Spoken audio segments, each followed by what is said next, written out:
Welcome back to our next episode. First, I'd like to thank you. Thanks for watching. We've nearly hit our target of 500 subscribers, and that's you. So thank you. Much appreciation from us. 480 subscribers, and everybody else who's watching, subscribed or not. And thanks for the comments and questions also. Please keep them coming. It's interesting to be able to have a bit of a community here and chat about things. We're sailors and storytellers now, but we're also keen to share anything that we've learned from those past seasons, may be helpful to you, and also to learn from you things that might be helpful to us. So fire away with questions that you have, either here or on Instagram or privately on sailingnorthernbreeze@gmail.com if you don't want to do it publicly. On to episode 32. We're still in beautiful and historic Estonia, and we'll make our way along the coast to Latvia this time. We see some more beautiful places and learn a few more things. We leave Tallin for a short hop to Lohusalu. It's only 17 miles, but on this beautiful sail, we really enjoyed it. If you recall, we replaced 2 of our cap shroud turnbuckles in Finland, and we ordered 2 more from BSI of Denmark. We predicted our location to receive those parts once they shipped them. We predicted it to coincide that shipping duration with our travels to be in Lohusalu. And that's where we are. Our final parts will arrive here tomorrow. The harbor is a little shallow further in, but we find a spot on the pier at the end, and we tie up alongside nicely. Alongside turns out to be easier due to our bow pulpit, but is also convenient here to make a little more room for the summer sailing school kids, as we'll soon see. We are skinny as we're alongside and not sticking our bow or our stern way out into the fairway that the sailing school uses. The next morning, we grab a local bus to see a historic mill on the Keila River. What a beautiful spot. I believe this is not a dam, but it's actually a natural waterfall, and they built a mill alongside it. The first mill in 1555, 370 years ago. Wow. You can see the sluiceway for the mill on the left here above these folks, along with a small spillover behind me. What a grand old structure. Doesn't appear to be in use at this time, but wow, the potential. If only. In 1928, it was converted from a mill to a power station with the addition of generators. With stops and starts, it was producing electricity again in 2005 in a free Latvia. The area is now a park, including the falls, surrounding woodland, manor house, and trails.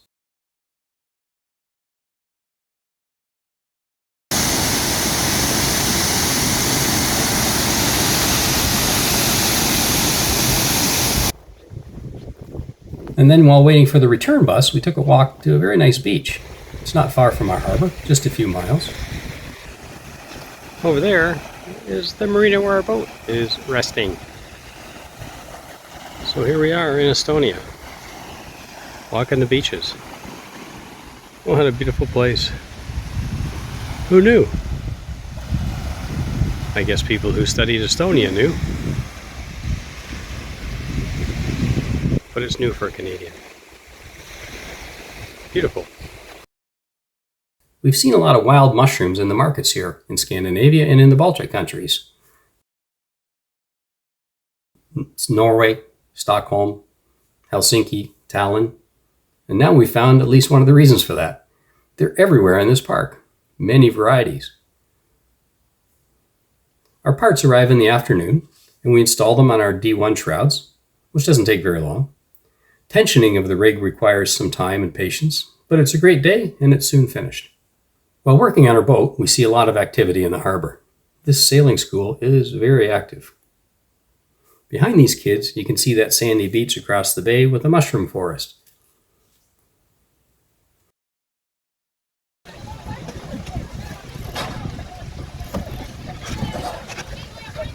This appears quite chaotic, only about 10 meters from our boat. But it's controlled chaos. These coaches and kids are in full control of their boats. But still, we're glad that we tied up alongside, as we said earlier, and we haven't closed this gap up by being stern to or bow to the dock. Looks like they can use all the room they can get. So, thank you, Tallin Yachtklub, for the stickers and the shirt, and we hope that you'll display our Southport Sailing Club burgee in your clubhouse. We're proud to have made the trade. With the rigging replaced and the cotter pins taped off, we're on to Dirhami today, maybe one of the nicest sails of the season. 26 miles in light winds, and we get the opportunity to fly our generator. Warnings. Please listen to the VHF traffic channel. This thing can be problematic for us with furling issues, but not today. It's just one of the best days. Not fast, but steady progress on flat seas in the sunshine. We're lucky people for sure to get to live this life. Somewhere beyond the sea, somewhere waiting for me, my lover stands on golden sands and watches the ships that go sailing. Getting into Dirhami requires some close attention due to the shallow approach, but it all works out well. It is another beautiful harbor, well protected, with an amazing beach. We fill our diesel tanks here and enjoy a great fish dinner at their small restaurant. Dirhami was a short stop, and we're off early the next day to either Haapsalu or Rohukola. We'll decide as we make some miles. It's an easy start to the day, and we study these two harbors more clearly as we get underway. We usually start the day off with Plan A, Plan B for sure, and very often we have a Plan C, in case weather, sea state, or boat issues, or anything else unexpected happens.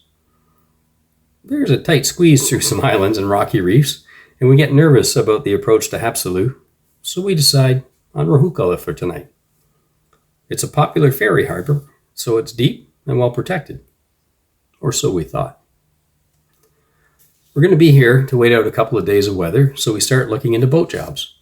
And our dwindling propane supply is on that list. We've got 2 tanks, one from Canada, one from Iceland. But in another month or so, that second one will likely also be empty. We'll have 2 empty tanks, so we need to start finding more propane. The issue is that many countries don't refill tanks. They either only exchange them, or if they do refill them, our fittings don't work with the local tank filling machines. So we begin our search here, but to no avail. Estonia is an exchange-only country with different fittings, so no luck at all. We're off to bed on a very calm night, and we have a great sleep. But the next 72 hours are very different. Water is blasting over the seawall, huge waves. Then we're bouncing a bit.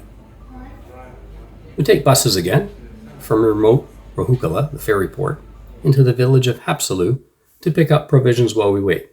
Another pretty historic town with a nice grocery store, where Marie figures out how to buy a few carrots in another language.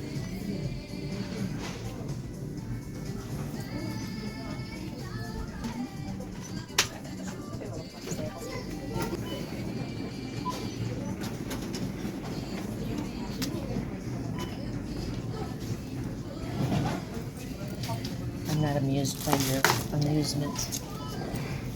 Louise will be.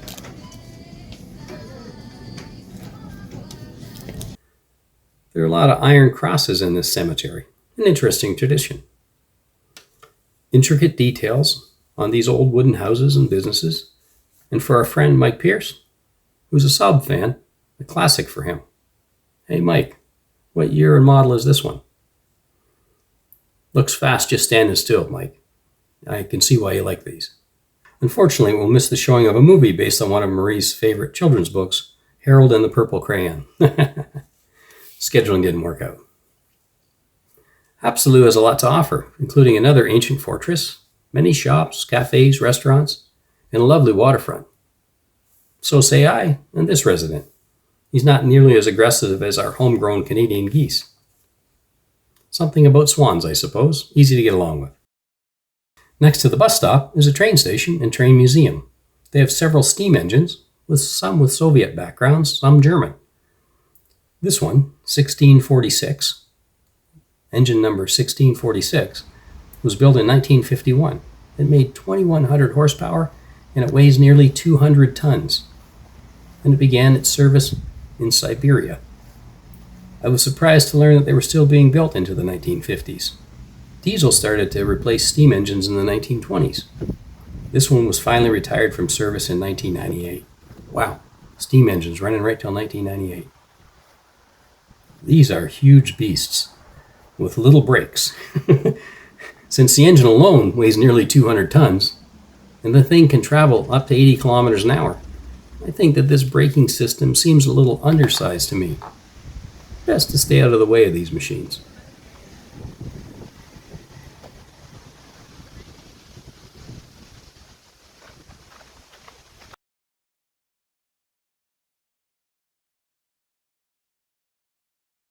I hate to think that these cars transported people, not freight. But the windows suggest people. During the Second World War, German trains were constructed and they were later captured by the Red Army and converted for use here. And then we find a Latvian constructed electric train from 1958, which saw service up to 2002. Wow, it had quite a long life, 44 years. This speed demon can make 130 kilometers per hour, and a final Soviet relic bearing their star symbol and the CCCP insignia. This narration is difficult to hear, so I'll do a voiceover. We've had 72 hours of winds up to 40 knots. We are reasonably well protected from the sea in here, but the wind and the ferry are another story. The wind bounces us around all that time, but the ferry is worse. Depending on the wind direction, the ferry needs thrusters to either push himself sideways onto the dock or sideways off of the dock. And those big powerful side thrusters create big currents that bounce our boat around like a toy. Every 2 hours, from 6 a.m. to 2 a.m. Every time those ropes get pulled tight, it just yanks in the boat. We chewed through 2 dock lines over these 3 days with all of that action. That's the Breez's black mass there. We actually have 8 dock lines securing the boat, attached to both port and starboard sides, but 2 didn't survive. They didn't actually break, but they were chewed halfway through, so they're no longer usable. Our fenders also took a beating, but survived intact, if a little flatter, by the end of it all, and needed to be inflated. You can imagine that it's difficult to get a good night's sleep here.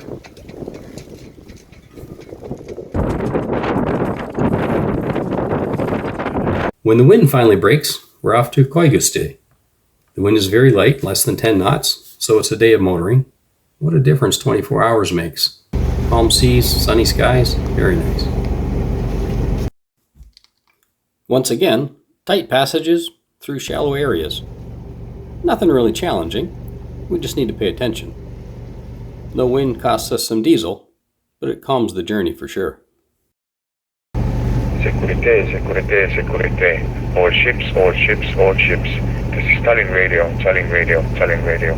Warnings listen on frequency 3310 and on Tallin Radio working channels. Tallin Radio. Kõik laevad, kõik laevad, kõik laevad. Siin Tallin Raadio, Tallin Raadio, Tallin Raadio. Hoiatusi kuulake sagedusel 3310 ja Tallin Raadio töökanalitel. Tallin Raadio. A very peaceful night. A calm harbor, which was fantastic after the 3 sleepless nights in Rohukola. Sunshine, calm waters, and a nice island family marina and restaurant. Perfect. Today is August 14th. It's going to be another calm day, we think, but we are heading into wind on the nose, which is unfortunate.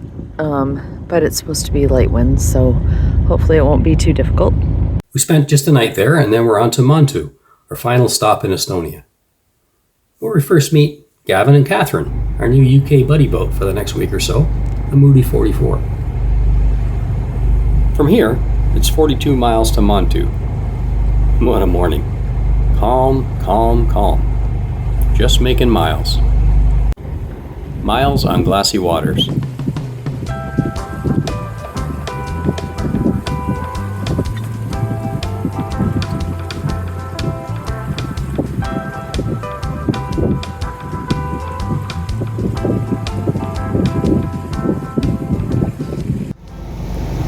Southern tip of Estonia.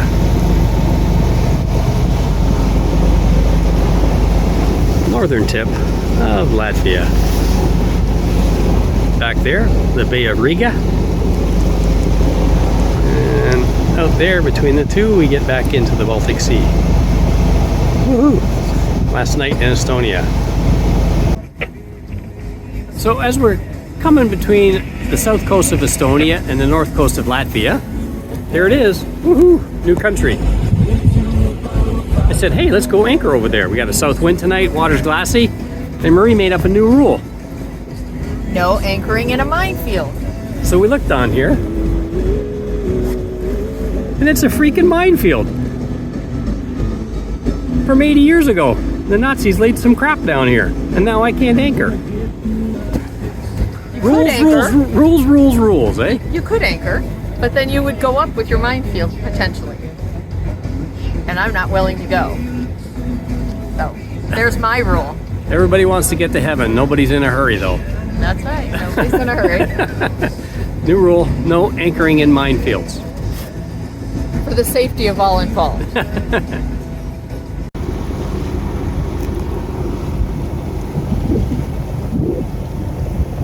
Lots of motoring. It's great that we're able to fill our diesel tanks in Dirhami.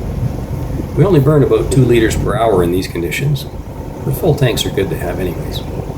We have about 260 liters in our tanks, 40 in jerry cans, so 300 liters overall. At that rate, 300 liters, 2 per hour, we can motor for 150 hours. We're pretty good. Another calm day, right up to the end. As we enter the harbor, using our European protocols, because back home, the entrance to a harbor is marked with red and green buoys, like here, but at home it's red, right, returning, being the way to remember that sequence. Here in Europe, and most of the rest of the world, in fact, it's the reverse. It is not red, right, returning, but it's green on your right or on your starboard. At Montu, there is not a red buoy, so we chance green on our left, like back home. We try to stay a little bit away from the pier because it's a tight entrance if we went between the green and the pier. We later saw some red paint on the end of that pier, but we didn't see it in time. We found this rock, marked here with a star. Thump. Bummer. Oh well, it was a light touch. No damage to the boat, just a bruise on our egos. Gavin and Catherine helped us tie off. It's a nice little town with more sad war memorials. They're everywhere here in the Baltic.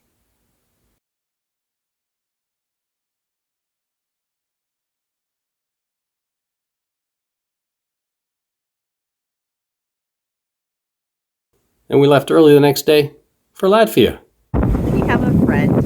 He's just hanging out for a few minutes. Kind of windy and he's tired. But he's very, very cute. And he's actually in the slot. He's not in the safest place.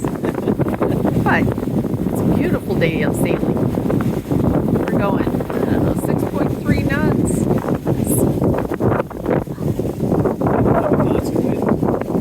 She's doing good. Sails are all up. Doesn't look like yesterday at all, but it's a beautiful day. This route isn't quite accurate, but generally correct, as we needed to avoid shallow waters. We're on our way to Ventspils, about 50 miles away, and it's a fantastic day. These nice guys checked us into Latvia and gave us news on Kaliningrad. We talked in prior episodes about GPS jamming by the Russians. No issues there yet for marine traffic. There still are GPS issues for air traffic, but marine is okay.